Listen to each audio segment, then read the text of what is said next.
Alright guys, so like all my food videos, this is going to be really short, so I'm not going to give you the measurements as I am talking. They will be all down below so you guys can check them out if you're trying out this recipe. What I am going to tell you is the things that I am doing in order to make this.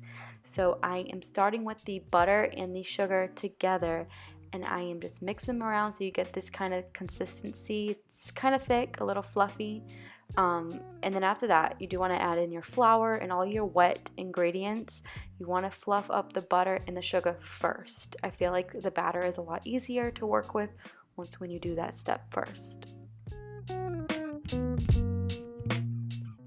And I'm going to say this again, like all of my videos, so nobody attacks me in the comments.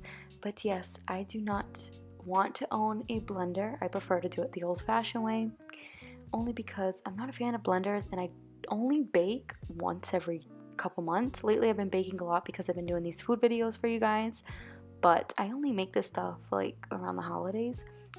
So needless to say, I am showing you the alternative way or minimalist way on how to bake and cook without fancy kitchen gadgets that take up a lot of space in your kitchen.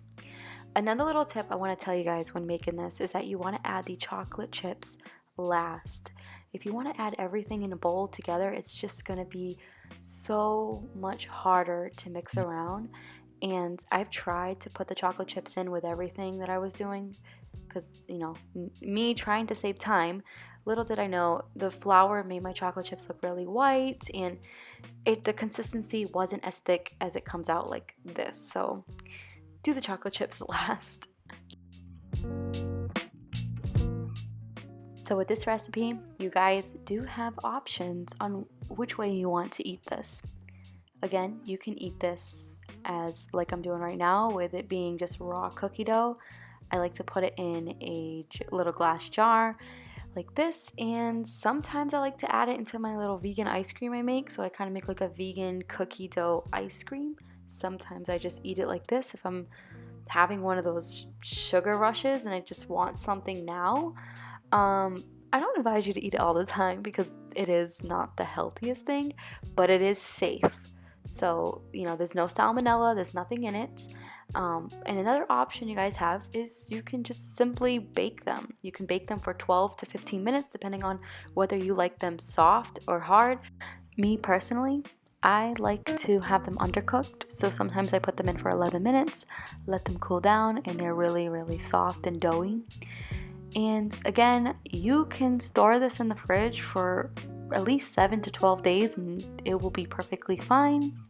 This makes up to 20 cookies if you do not eat any raw cookie dough. If you do split it in half, it can make a good 10 to maybe 12 depending on the size of the cookies that you make. So there you guys have it. This recipe is super simple. Again, I will have the entire recipe with the measurements in the description box below. But before you guys go, I definitely want to ask you, would you rather eat cookie dough, or would you rather just have the plain old baked chocolate chip cookies? As for me, I prefer eating cookie dough, even though I feel like I get fuller off of just these little guys right here, but I feel a lot more satisfied when I eat the cookie dough. I know it's weird, but let me know. Are you guys team cookie dough or just team cookies in general? But anyways, I am going to leave you guys on that question, and I will catch you in the next Recipe Saturday. Bye!